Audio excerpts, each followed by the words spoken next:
안녕하세요. 저는 이번 예비 고1 여러분들이 고등학교 생활을 슬기롭게 해나가는 방법을 소개해드릴 정서도입니다. 그러면 일단 제 소개를 해드렸고 이제 학생부 종합 전형이 무엇인지에 대해서 간단하게 설명을 드리고 세부 능력 특기사항을 어떻게 쓰느냐에 대한 이제 또 설명을 이제 해드리겠습니다. 그리고 나서는 이제 1년 동안 이제 각 달별로 시기별로 여러분들이 집중해서 해야 할 것에 대한 가이드라인을 이제 제시를 해드릴 거고 마지막에는 이제 하루 공부하는 그 루틴에 대해서 설명을 좀 드리겠습니다. 일단 첫 번째 종합 전형이 무엇인가? 학생부 종합 일단 여러분들이 그 고등학교에 입학을 하게 되면 학생부 종합 전형이라는 수시 전형에 맞추어서 학교 생활을 하게 될 거예요. 학생부 종합 전형에 대해서 아주 간단하게 미리 설명을 드리자면 이제 교과 성적과 비교과 활동을 토대로 여러분들을 평가를 하는 전형이라고 할 수 있겠습니다. 교과 성적이 무엇이냐 하면은 교과 성적은 말 그대로 여러분들이 고등학교에 진학해서 치게 될 그 시험, 중간고사, 기말고사 및 이제 수행평가 성적을 말하고 비교과는 여러분이 생활기록부, 즉 생기부라고 부를 서류에 들어갈 세부 능력 특기사항, 독서활동, 그리고 수상 실적과 같은 그런 여러 가지 실적들을 말합니다. 그러면 이제 학생부 종합 전형의 꽃이 무엇이냐 하면은 바로 세특이라고 할 수 있겠는데요. 쓰느냐 세부 능력 특기사항이란 일단 각 학과목, 즉 국어, 수학, 영어, 통합사회, 통합과학과 같은 그런 과목별로 여러분들이 1년 동안 활동한 바를 기록한 그림입니다. 이를 채우는 데는 세 가지 방법이 있는데요. 첫 번째는 여러분들이 일단 실제 수업 시간 내에 적극적으로 발표를 하고 활동에 참여하여 그 선생님들이 이를 좋게 보시고 그 내용이 적히는 것. 둘째, 여러분들이 수행평가로 제출한 레포트 내용이 적히는 것. 세 번째는 이제 여러분들이 수업 시간 외에 해당 과목과 관련되는 활동을 해서 선생님께 제출을 하는 건데 이 경우에 제출하는 것은 일반적으로 레포트 및 PPT가 되겠지요. 이런 상으로는 첫째 방법으로 세특이 모두 채워지는 것이 맞지만 여러분들의 생기부를 여러분들이 의도하는 바와 맞추어서 구조적으로 짜임새 있게 짜기 위해서는 셋째 방법을 이용하여 세특을 채우는 것을 제가 추천을 드립니다. 보통 세특을 준비하는 집중 기간이 있는데 대부분의 학교에서 학기마다 기말이 끝나고 방학이 오기 전에 한 2주 동안이 그 2주 정도가 세특을 쓰는 집중 기간이라고 할 수 있습니다.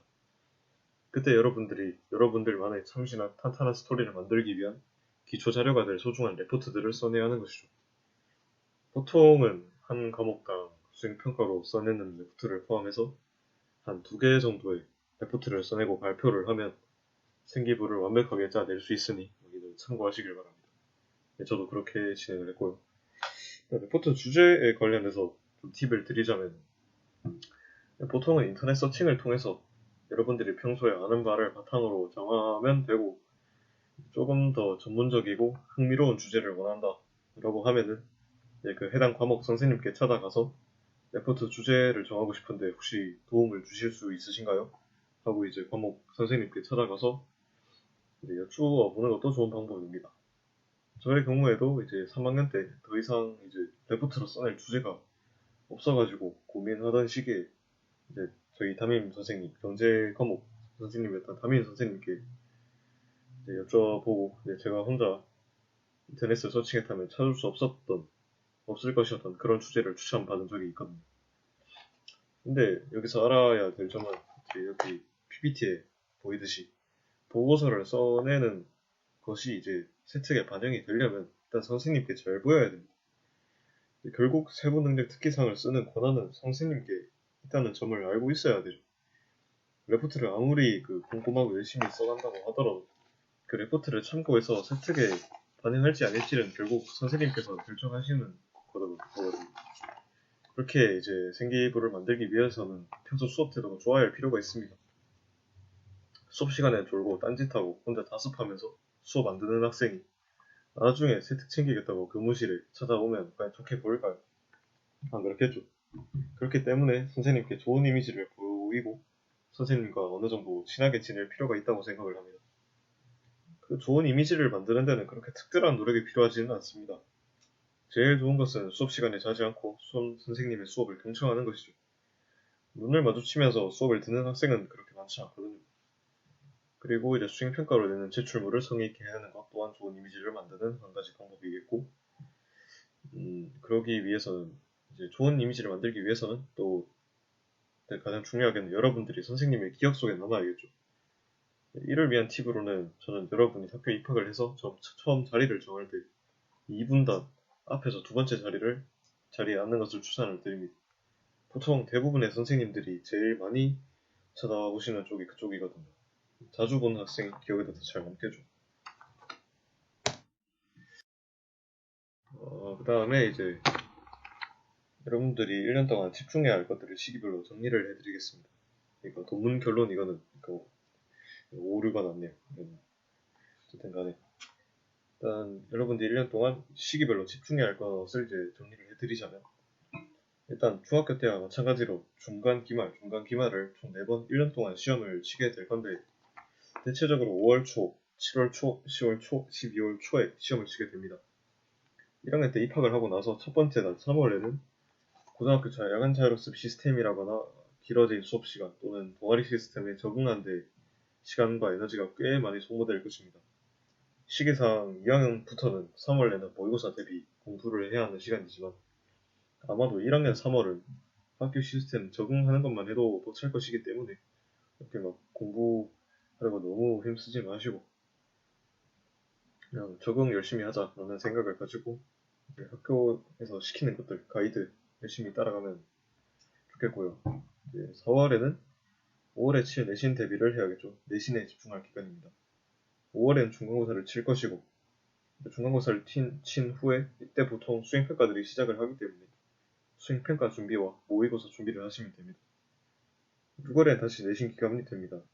7월에는 이제 기말 시험을 치시고 방학이 되기 전까지 2주간 정도는 이때 채택을 만드는 데 심혈을 기울이셔야 합니다. 이때 아까 말한 세특거리 레포트들을 써내면 되겠죠. 그리고 다시 8월엔 모의고사 공부, 9월엔 내신 공부, 10월엔 시험 친 후 수행평가 준비와 모의고사 공부, 11월엔 다시 내신 공부, 12월에는 시험 친 후에 방학이 되기 전까지 다시 세특 준비를 하면 되겠습니다. 이런 식으로 1년을 집행해서 보내시면 되겠습니다. 하루 공부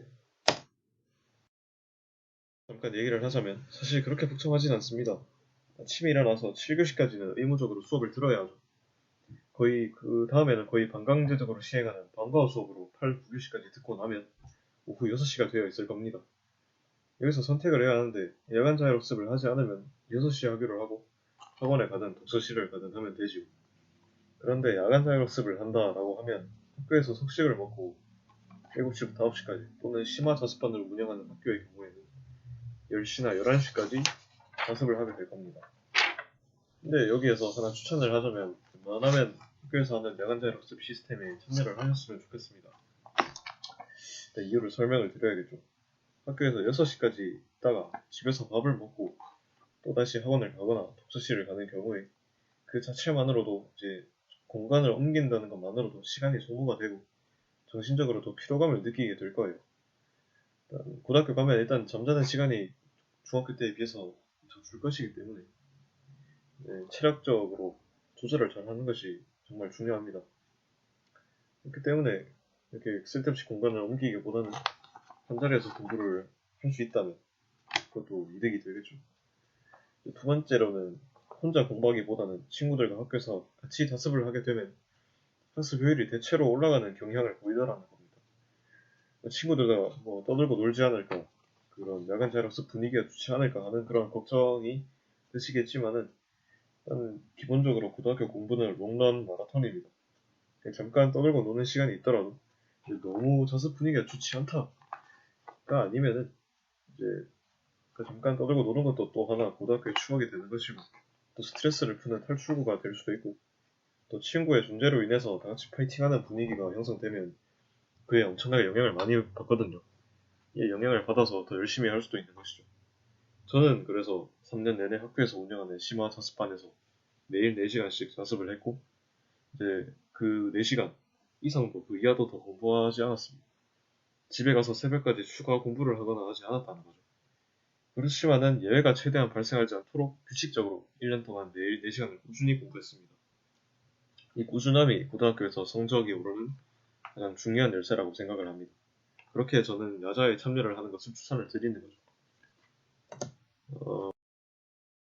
네, 고등학교 이제 올라가는데 걱정도 많으시겠고 모르는 것도 많으시겠지만은 너무 스트레스 받지 마시고 또 나름 재밌으니까 시간도 또 금방 가기도 합니다. 왜냐면 정말 바쁘거든요. 그래도 또 중학교에 비해서 고등학교 생활이 힘든 측면이 있을 겁니다. 하지만 이왕 한번 하는 거 열심히 해서 좋은 결과 가져가시기를 바라고 이제 행복하게 3년 지내고 대학에서 봅시다. 이번 영상을 이제 여기에서 마치겠습니다. 파이팅 하십시오.